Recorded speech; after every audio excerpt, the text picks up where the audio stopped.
My name is Claire Reynolds, and I used to think nothing truly bad could happen inside a locked house. I believed in alarms, cameras, and baby monitors, the quiet technology of safety. That belief didn't survive the night. I heard someone talking through my daughter's room. Tom, and I moved here 6 months ago. Chasing the kind of peace you only see in real estate photos. Tree-lined street, trimmed lawns. Mailboxes that still creak when you open them. It was supposed to be our calm after years of noise. City deadlines. Lily was born that spring, and everything suddenly revolved around her. Feedings, naps, schedules. Our world shrank to bottles and lullabies. And honestly, I didn't mind. Routine meant control. We bought the best baby monitor. We could find a two-way camera with night vision and noise detection. Tom joked that it was NASA-grade surveillance. For a 10-pound human, I loved it. When Lily slept, I'd keep the screen beside me and watch the faint rise of her chest. The soft static became the background music of our nights. That Thursday, Tom left for a 2-day business trip. The rain started just after sunset. Lily went down at 8. I cleaned the bottles, double-checked the doors, and crawled into bed with the monitor glowing beside me. Everything was perfect. Until just after 1 m. At first, it sounded like interference. A faint hiss crawling through the speaker. I turned down the volume, thinking it was W-I-V. Then the hiss thickened and shaped itself into something else. A rhythm, like breathing. And then a voice. It was too soft to understand. A definitely human male maybe. Whispering just beyond clarity. My stomach tightened. I stared at the monitor. Lily was still asleep. Tiny fist curled under her cheek. The whisper stopped. I told myself it was a glitch. It had to be. I muted the device. Waited 30 seconds. UNUTED. Silence. At 1:37, the voice came back clearer, closer. A low thread of words half buried in static. And in the middle of it, I caught a single sentence that made every hair on my neck rise. She's awake. I sat up straight, heart hammering. The nursery camera showed nothing unusual, just the crib, the rocking chair. The pale curtains swaying slightly, but the voice had been real. I'd heard it. She's awake. Not she's crying. Not she's moving. She's awake, like someone was standing over her and reporting it. I jumped out of bed, grabbed the flashlight, and ran to the nursery. Lily was sleeping peacefully. No open window. No sound except her breathing. I checked the closet, the hall. Even the baby monitor wires. Everything looked normal. Too normal. I went back to bed, wide-eyed, monitor in hand. For the rest of the night, the rain didn't stop. And neither did my heartbeat. Every crack in the house sounded like footsteps. Every flicker of the monitor. Light looked like a signal. When dawn finally crept in, I convinced myself it was stress. Sleep deprivation, imagination. But deep down, I already knew something had changed. Because later that morning, when I replayed the monitor footage, there was a 6-second clip I didn't remember seeing before. It showed Lily's crib motionless. Then, just before the feed cut to static a shape, leaned into frame. Tall, featureless, too close to the camera. And from the speaker came that same line again. Distorted and wrong, as if spoken through someone else's mouth. She's awake. I didn't sleep that night. Every time the monitor hissed, I flinched like it was whispering directly into my ear. When morning finally came, the sky was gray, the kind of color that makes everything feel half awake. I spent most of the day convincing myself it had been nothing, some technical glitch, interference, exhaustion. Tom came home that evening, suitcase still damp from the rain, his smile warm and familiar. I wanted to feel safe again, so I told him everything. The static, the voice, the sentence that said, "She's awake." I even showed him the clip I'd saved from the night before. But when I pressed play, the video had corrupted. The entire section was blank. Just black screen and faint background noise that sounded like wind. He rubbed his eyes and said softly, "Claire, you've been sleeping 4 hours a night, maybe less." The brain starts to make patterns out of noise when you're that tired. He meant well, but his calmness made me feel even smaller, like I'd somehow imagined my own fear.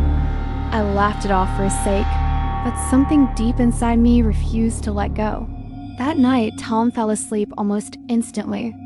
I lay awake beside him, the monitor glowing on the nightstand, the faint hum of electronics filling the quiet.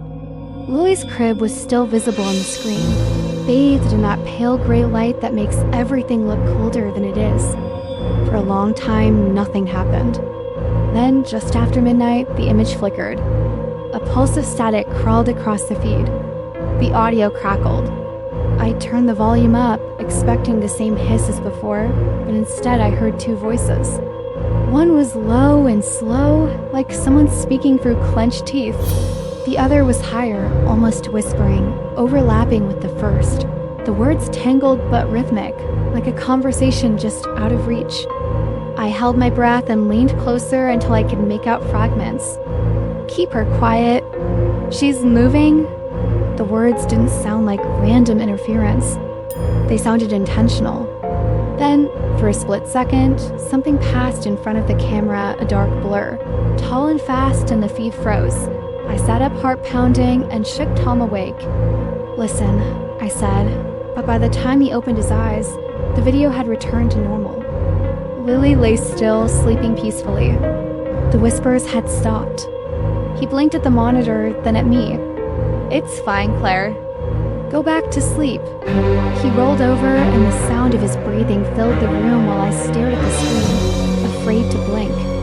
Nothing else happened that night, but I didn't sleep.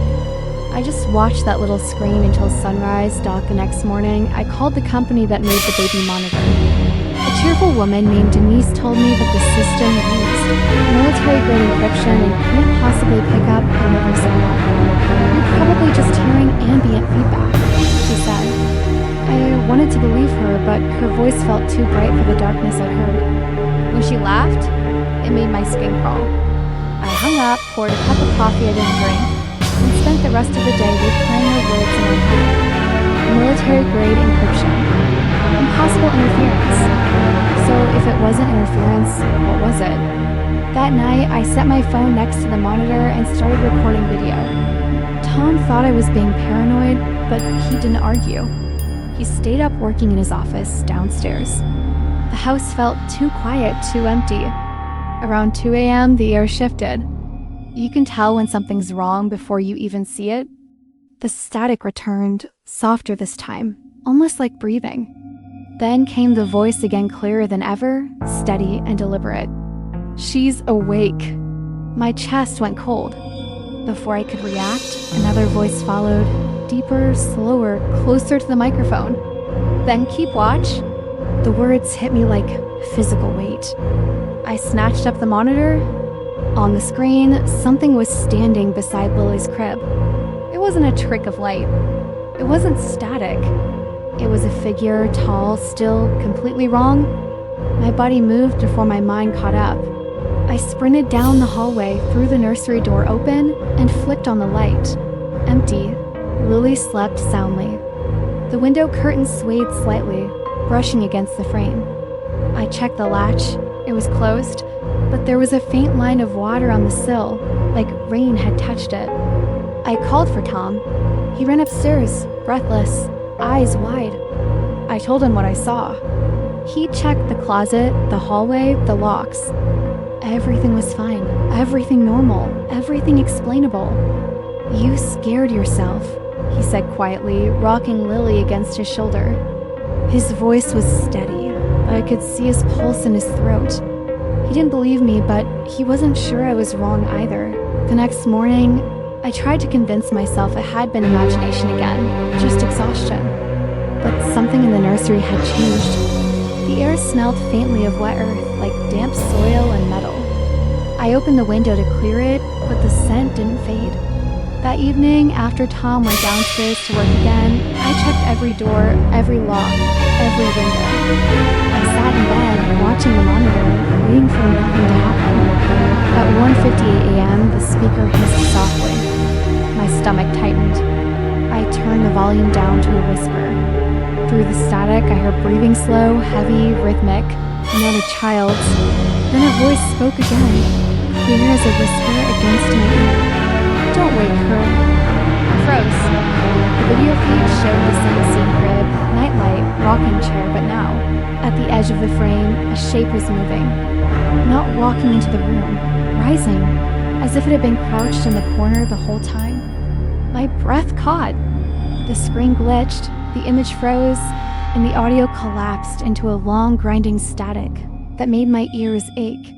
The lights in the hallway flickered. I felt the vibration through the floor before I heard the sound one slow creak of a board from somewhere below me. Not in Lily's room. Beneath me, someone or something was moving through the house. I grabbed my phone to call Tom, but before I could press the button, the monitor came back to life, louder than before. The static burst through the speaker, followed by a voice that chilled me to the bone. It wasn't the man, and it wasn't the whispering woman. It was me. My own voice, calm and quiet, speaking through the monitor. "She's awake." My hand went numb. For a few seconds, I couldn't move, couldn't breathe, couldn't think. Then Tom shouted from downstairs. Something heavy crashed against the floor. The monitor cut to black. I ran out. Tom reached the stairs at the same time I did, his footsteps heavy, his eyes scanning the dark hallway as if expecting it to move. I told him someone was in the house. My voice didn't even sound like mine anymore. He looked at me, then toward Lily's room. We didn't speak. We both went straight there. She was fine, sleeping on her side, her tiny fingers wrapped around the edge of the blanket. The monitor lay on the floor where it had fallen, the glass cracked, the small green light still pulsing. Tom lifted it and stared at the broken screen that kept flickering between gray and black. He tried to laugh, but it came out wrong. He told me I must have heard the echo of my own voice, that electronics sometimes loop audio when a circuit burns out. I wanted to believe him, but the way his hand shook around the monitor told me he didn't believe himself. We stayed awake until sunrise, drinking cold coffee in silence, waiting for some sound that would prove we weren't losing our minds. The next day we did what people do when they don't understand something. We called experts. The security company sent a technician in a blue van who moved through the house like a ghost, checking sensors, routers, and Wi-Fi logs. He smiled politely the entire time, even when I asked if anyone could hack a baby number. He said the encryption was stronger than most home networks, and that the access log showing activity at 2.m was probably a firmware ping. He didn't seem to notice that my hands were trembling. Before he left, he told us everything was fine, and that we were probably picking up ambient feedback. The phrase stuck in my head because he said it so casually, like it was a thing that happened in every household. When the door closed behind him, the house felt emptier than before, as if someone had taken all the air with them. Tom tried to reassure me. He unplugged the monitor and left it on the dresser, promising to buy a new one tomorrow. He was kind, patient, but already treating the whole thing like a problem that had been fixed. I couldn't do that. The moment night fell, the rooms began to feel unfamiliar. Every light switch clicked louder, every reflection in a window made me flinch. Around 1:00 I woke to a faint clicking sound, rhythmic, patient, coming from the dresser. The monitor was on again. We had unplugged it hours earlier, but the screen glowed softly, gray light bleeding across the wall. The feed was active, only the angle was wrong. It wasn't the nursery anymore. The camera showed the hallway outside our bedroom door. The frame was tilted slightly, and in the pale carpet I could see the outline of 2 bare feet standing perfectly still. I reached for Tom, but couldn't make a sound. My throat closed, my heart slammed against my ribs. He woke on his own, maybe because he felt the air change. When his eyes focused on the screen, the color drained from his face. He jumped out of bed and threw open the door. The hallway was empty. The monitor flickered once and went black. We tore through the house, searching room after room. Every lock was in place, every window closed. The basement smelled of dust and paint. The attic door was still sealed with a strip of masking tape from when we moved in. We found nothing. When we returned to the bedroom, the monitor sat dark and lifeless, as if it had never turned itself on what Tom called the police at dawn. They arrived in the morning, light but tired. Two officers who had probably answered too many calls like ours. They asked the usual questions. Had we seen anyone outside? Had we argued with a neighbor? Had either of us been under unusual stress? They walked through each room, took a few photographs, and told us to keep the doors locked. One of them, a woman with tired eyes, told me she'd had a monitor once that made weird noises whenever her baby slept near a cordless phone. You'd be surprised how many things share the same frequency, she said, and smiled like she'd solved it. Then they left. Their patrol car rolled down the street, the sound fading until it was just the wind again. That afternoon, Tom installed a second lock on the front door and promised to work from home. I wanted to believe it would help, but the sense of being watched had already settled inside the walls. I started noticing small things I couldn't explain. The nursery door that drifted open by itself, even when the windows were shut. The faint hum that seemed to come from nowhere. The way Lily's mobile would spin for a few seconds after I walked out of the room. I told myself it was airflow, vibration, coincidence. I told myself that over and over until the words felt hollow. 3 nights later, I woke to static. Not loud, not sudden, just there like it had been waiting. The monitor was glowing again, even though Tom had locked it in the dresser drawer. The feed showed the nursery. The image was clear this time, too clear. I could see every detail, the crib, the nightlight, the rocking chair. But the angle was different again, lower as if the camera were on the floor. For a few seconds, nothing moved. Then the picture trembled and the lens began to tilt upward. It was like someone had picked it up and was slowly raising it, showing the crib, the wall, and then the window. Outside the glass, framed in the light from the nightlight, was the faint outline of a face pressed against the pane. I don't remember moving. One moment I was in bed, the next I was halfway down the hall, Tom behind me. The nursery door was closed. When I pushed it open, cold air rushed out. The window was latched, but condensation covered the inside of the glass, and in that fog there was a mark, the shape of a handprint larger than mine. Lily was still asleep. The monitor sat beneath the crib, its red recording light blinking. Tom picked it up and held it like it might explode. We both knew we weren't imagining this anymore. He called the police again. They came faster this time, 3 cars, no sirens. They searched the yard, the alley, even the neighboring properties. One officer asked if we had cameras outside. Tom said no. They promised to increase patrols, took the monitor as evidence, and told us to try to rest. Try to rest, as if that was possible. When they left, dawn was just breaking. I sat on the couch holding Lily, watching the light crawl across the floor. Tom stood at the window, staring at our reflection in the glass. The handprint was still visible upstairs, blurred now by the morning sun. Neither of us said it, but we both knew the truth we were avoiding. Whoever had been watching wasn't gone. They had just found another way in. The house had grown smaller since the last visit from the police. Every sound lived longer inside the walls. Every shadow seemed to memorize our movements. Tom spent the next day replacing locks and screws, installing motion lights, a new camera system, even fresh batteries and the smoke detectors. But none of it mattered. The security only made the silence feel heavier, as if the house itself was waiting to see what we'd do next. Lily napped through the noise of drills and hammering. I stood at the kitchen window watching the reflection of my husband moving behind me, tools flashing in the light, and wondered whether we were trying to keep something out or trap it inside. That evening, the air felt wrong. The temperature dropped suddenly, sharp enough that the baby's breath fogged when I carried her from the bath. Tom blamed the weather, but it was more than that. An electrical stillness, like the pause before a storm. We tried to distract ourselves with television, but the sound never covered the creaks above us. Around midnight, Tom finally drifted to sleep on the couch, half-dressed and exhausted.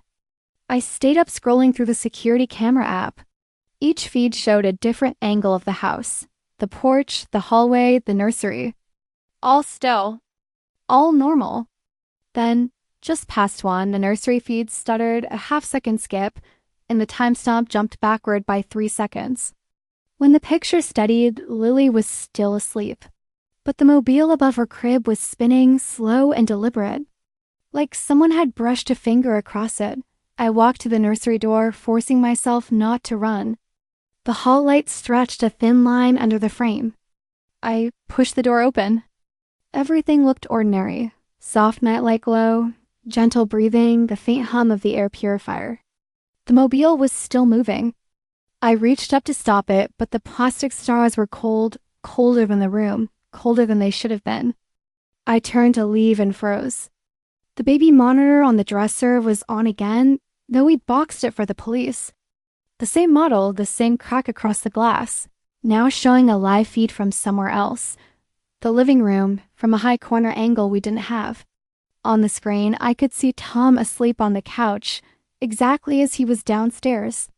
I should have seen myself too, standing right there in the nursery, but the screen showed no one. The couch, the lamp, the hallway empty. Like I'd been erased. My pulse hammered in my ears. I backed out, watching the image flicker between static and the empty living room. When I reached the stairs, the sound came again, faint breathing, not the baby's, deeper, uneven, filtered through the monitor's tiny speaker. I ran to the living room. Tom woke instantly when I shook his shoulder.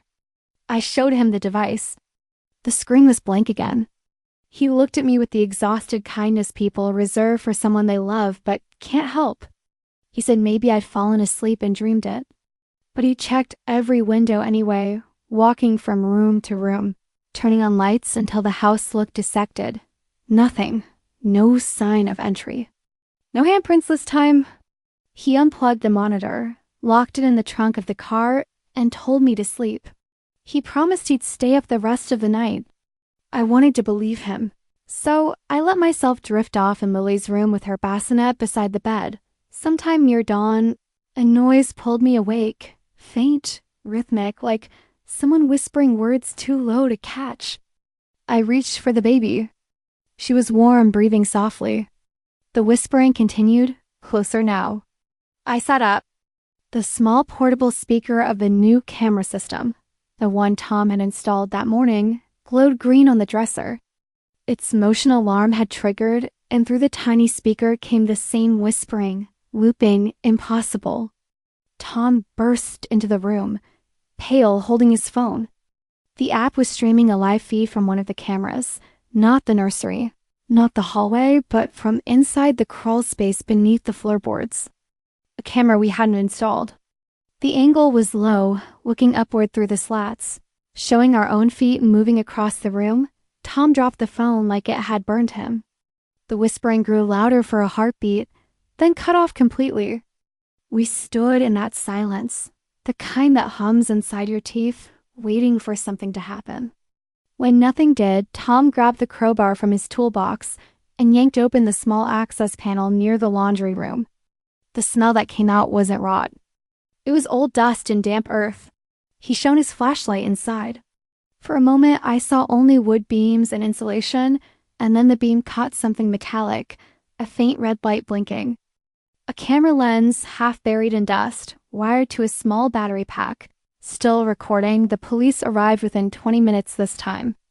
Real urgency in their faces. They found 3 more hidden cameras, one behind the air vent in the living room, another in the wall of our bedroom, one wedged behind a heating grate near the nursery. Each was the same model, each with the same weak red LED pulse. None of them were connected to our Wi-Fi. They were transmitting to a local receiver, something nearby. The lead officer followed the signal through the yard until it faded behind the neighbor's fence. The house next door had been vacant for months. When they broke the lock, they found an old recliner facing a row of monitors stacked on folding tables. The screens were blank, but the dust showed where someone had sat often recently. On one of the tables lay a single baby bottle, half filled with dried milk, and beside it a journal open to the first page. 3 words were written in uneven pen strokes: still watching her. They never caught anyone. The landlord said a short-term tenant had moved out weeks earlier, paid cash, no forwarding address. The police took everything, the cameras, the monitors, the journal, and told us we'd probably never get answers. Tom sold the house within the month. We told ourselves we were lucky that we got out before anything worse happened. But sometimes at night, when Lily wakes crying, the new monitor by her crib clicks softly before the picture appears. There's always a tiny delay, just long enough for me to imagine someone else seeing her first. The new house was supposed to be a clean break. Different neighborhood, different locks, no crawl spaces, no woods pressing against the windows. A place built for safety. Bright rooms, open sight lines, the kind of modern construction that doesn't creak when the wind changes. For weeks it worked. Tom started sleeping again, Lily stopped crying at random hours, and I began pretending that the quiet wasn't something fragile that could shatter at any sound. The police never called back. The case went cold, and the rest of the world moved on. I told myself that what happened in the old house was finished, a closed door. But the mind doesn't know how to close a door once it's been opened like that. It keeps glancing over its shoulder to make sure the darkness is still where it belongs. 2 months after the move, a package arrived with no return label. Small, plain, addressed to me in handwriting that looked hurried. I assumed it was from my sister. She liked sending secondhand baby clothes, so I opened it without thinking. Inside was a tiny black flash drive taped to a folded piece of paper. No note, no explanation. Just a printed date, 0523. That was the night the police found the cameras. My throat tightened. Tom was still at work, so I slipped the drive into my laptop before I could change my mind. There was only one file. A video, exactly 8 minutes long. I clicked play at first. It looked like security camera footage from our old nursery. The same wallpaper, the same mobile. Lily was asleep in our crib. The timestamp matched the week before we left. The image quality was poor, slightly warped as if filmed through glass. 30 seconds in, a figure stepped into frame. Tall male wearing dark clothes. No face visible. He leaned over the crib but didn't touch anything, just stood there watching. After a minute, he turned directly toward the camera, and for a fraction of a second, the frame glitched, his face blurred into static. When it cleared, the crib was empty. The rest of the video showed nothing but the room, still, silent, the mobile spinning slowly. At the very end, a reflection appeared in the nursery window. It wasn't the man's, it was mine. Same hair, same sweater I was wearing now, standing where he'd stood, staring into the crib. Then the screen went black. I don't remember closing the laptop. The next thing I knew, I was sitting on the kitchen floor holding my phone, thumb hovering over Tom's contact. I deleted the video instead. I told myself it was a prank, a deep fake, some sick leftover from whoever had been spying on us. But part of me knew that wasn't true. The reflection hadn't been from a past moment. It had been now. The same sweater I'd put on that morning, the same necklace. Somehow, someone had recorded me before I even saw the footage. That night, I couldn't stop watching Lily's new monitor. It was a different model encrypted, supposedly hack-proof, but the image felt too clean, too sharp, like the camera was seeing more than the light allowed. Around 2 a.m., the screen flickered once, then a soft voice came through. A man's voice, low and patient, whispering the same words over and over. I couldn't understand them at first, just a rhythmic hiss between syllables. When I turned the volume up, I caught a single clear phrase, still watching her. The monitor went dead a second later. Tom unplugged everything in the morning. We called the company, changed networks, threw out the devices, even turned off the Wi-Fi for a week. The house went silent again, almost too silent. Lily slept better than ever, but I lay awake listening to the hum of the refrigerator and the distant rush of cars, waiting for something to move in the dark. A month later, I started a new job. On my first day, I parked in the company lot, checked my phone, and saw a text from an unknown number. No message, just a video attachment. It was a live feed of a baby monitor showing Lily's room, the same angle as the one, we destroyed, and in the corner of the frame, the faint red blink of a recording light. The video on Claire's phone lasted only 8 seconds, but it felt long enough to collapse the fragile order she had built. She replayed it 5 times, searching for compression artifacts, a watermark, anything that could tell her it wasn't real. Each loop showed the same thing: Lily's crib bathed in soft blue light, the slow sway of the curtain, and that single red blink at the edge of the frame. When she looked closer, she saw her own shadow pass across the wall, even though she'd been miles away when the message arrived. She deleted it, then restored it from the trash, then deleted it again, as if repetition could undo its existence. That night she sat in the living room surrounded by open devices. The router casing was unscrewed, wires spread like veins across the table. She had searched tutorials, downloaded scanner apps, read through every forum post about hacked baby monitors. The results were always the same: change your passwords, update the firmware, contact support. None of it felt like action, only ritual. When Tom came home, she told him everything: the package, the video, the text. He listened, jaw tight, hands pressed against his knees. "We'll call the police again," he said, but his tone was already defeated. The last time they'd called, the officer's voice had been polite, but tired another domestic paranoia filed away. Claire realized they were on their own dot at midnight. She opened her laptop and began tracing the IP metadata from the text attachment. It was routed through layers of anonymous servers, bouncing across continents like a ghost signal. But buried deep in the data string, one address repeated, a local proxy that resolved to a small town 20 miles away, the same county where their old house stood. She stared at the coordinates on the map until her screen dimmed. Then she packed a bag, wrote a note for Tom, and drove. The highway was empty, the darkness folding around her headlights.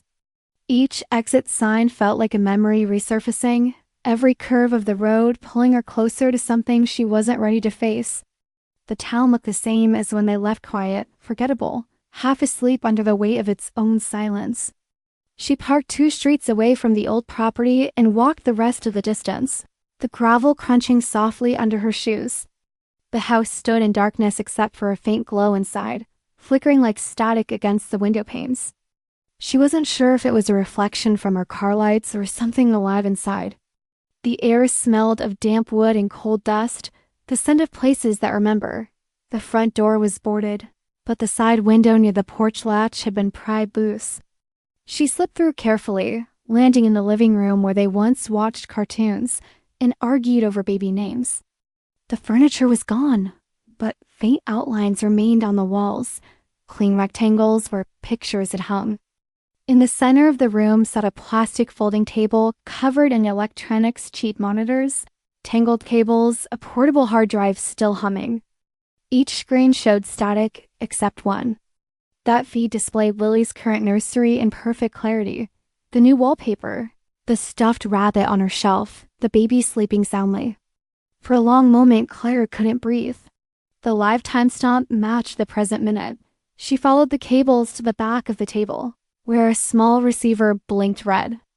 Next to it, a phone buzzed once, lighting up with a notification: incoming stream, camera O2 active. On instinct, she reached for it, but the screen locked.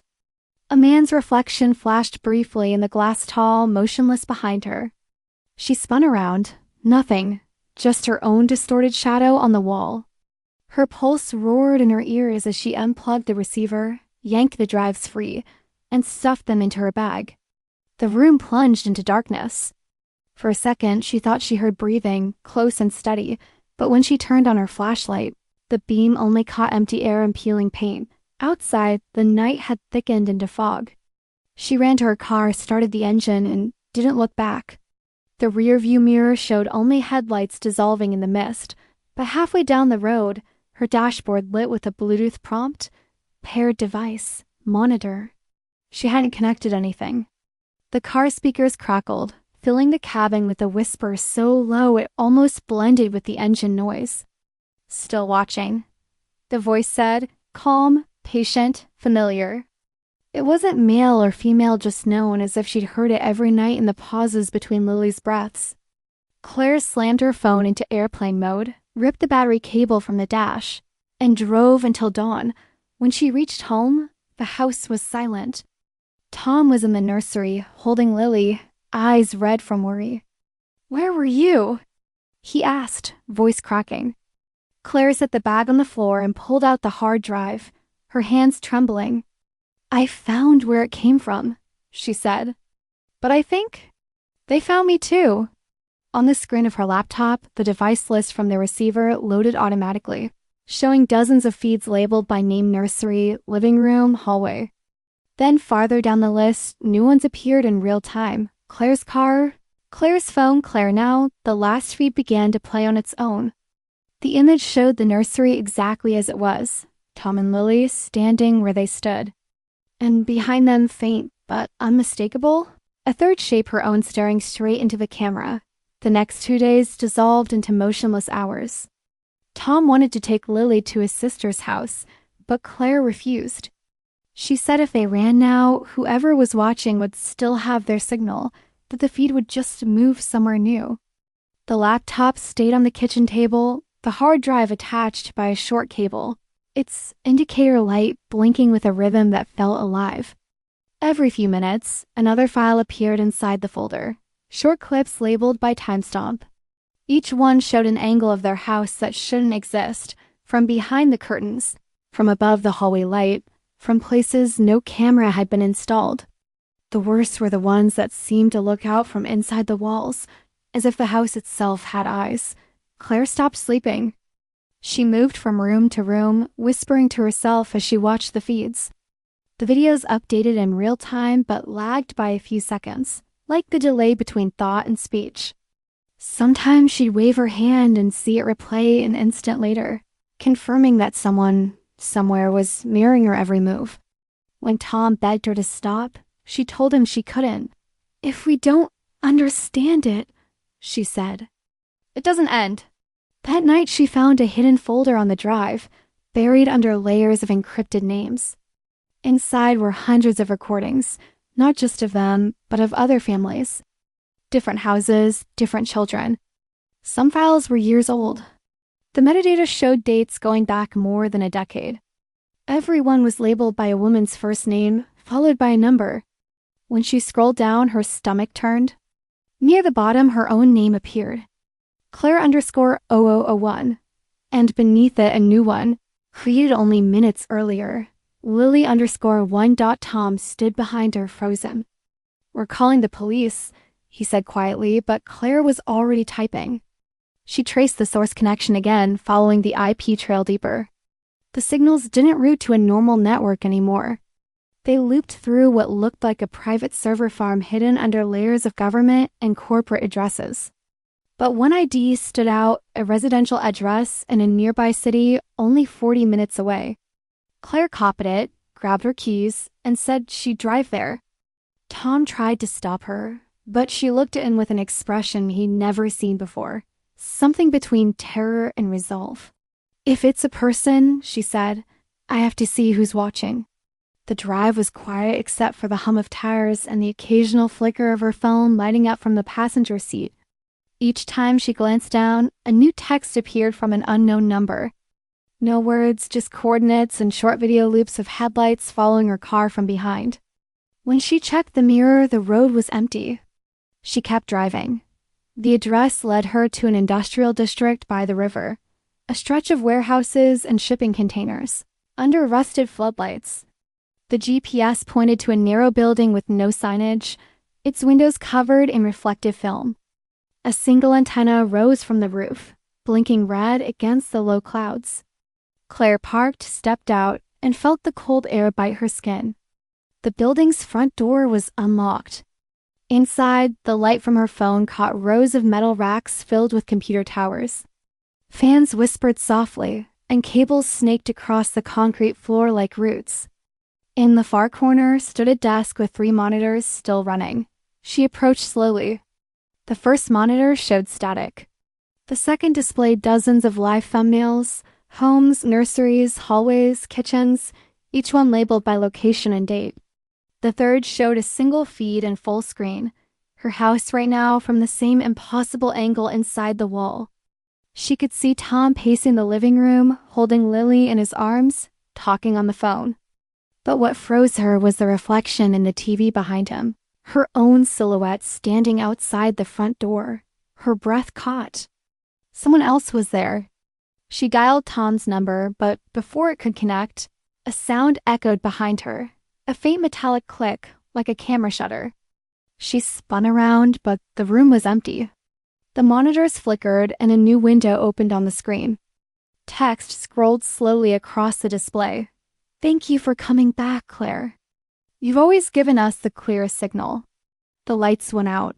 For a moment she stood in total darkness, the only sound the steady hum of machines cooling down. Then a faint red glow filled the room, pulsing from the nearest rack. It came from inside one of the servers, a small LED behind a plastic plate. She leaned closer. Through the reflection on the casing, she could see herself, and behind her, a figure standing in the doorway, still and silent. The screen brightened, and a live feed replaced the text. It showed the interior of the warehouse from above, captured by a ceiling camera. Claire was in the center, staring up at her own image, while the figure behind her reached forward, one hand lifting a device shaped like a baby monitor. The red light blinked once, then the feed cut to black. When the screen went black inside the warehouse, Claire's instinct was to run, but her legs didn't move. The red light from the servers pulsed once more, and then everything fell still. No hum, no flicker, just the breath of an empty building. She turned slowly toward the doorway, but the figure she'd seen before was gone. Only the faint echo of footsteps remained, moving upward toward the roof, until even that sound dissolved into the steady rhythm of rain. She forced herself to move, sweeping her flashlight across the racks. Every cable led to a single junction box nailed to the far wall, its wires disappearing into a tunnel drilled straight through concrete. A hand-painted label read "Mainline, do not disconnect." She ripped the wires free anyway. The room dimmed, the monitors flashed white, and for a brief moment she saw hundreds of faces bloom across the screens. Women, men, children, each staring directly out as if noticing her for the first time. Then they blinked out together, leaving her alone with her reflection. She walked outside just before dawn. The rain had stopped, the air sharp and metallic. Across the street, a delivery van idled with its lights on. The driver watched her but didn't speak. When she stepped closer, the van reversed, turned the corner, and vanished into fog. By the time she reached her car, her phone buzzed again. One message. No sender. Signal lost. She stared at the words until they faded from the screen, then deleted them. At home, Tom was asleep on the couch, Lily curled against his chest. For the first time in days, the house felt quiet, normal, almost safe. Claire kissed her daughter's forehead, unplugged every remaining camera, and buried the devices in the backyard beneath the maple tree. She went back inside, drew the curtains, and finally slept. Morning came bright and ordinary. Tom brewed coffee, humming a song she didn't recognize. The baby monitor on the counter sat dark and unplugged, yet a faint static hiss leaked from its speaker, too soft to notice unless you were listening for it. Claire poured her coffee, telling herself it was nothing. Leftover charge, interference, imagination. She carried her mug to the window and looked out at the yard. For a moment she thought she saw the patch of dirt where she'd buried the monitor's pulse upward. A small vibration under the soil, then settle again. Weeks passed. The police never called, and the warehouse fire that broke out 2 days later was blamed on faulty wiring. The report said all data had been destroyed, no suspects identified. Claire returned to work, tried to pretend that her life before the move was a different person's memory. Yet some nights, when the house fell silent, and even the clocks seemed to hold their breath, she'd wake to the faintest glow under the nursery door, a soft blue light flickering across the carpet, like reflection from an unseen screen. Each time she'd reach for the handle, heart pounding, only to find Lily asleep, the room dark. Nothing there. She started keeping the monitor unplugged in a drawer. But sometimes, without reason, it would be sitting on the nightstand when she woke. Red indicator steady, as if someone had set it there carefully. She never heard voices again, only that faint hum beneath the silence, a frequency just beyond hearing, reminding her that somewhere out in the static, a signal still existed, waiting to be received.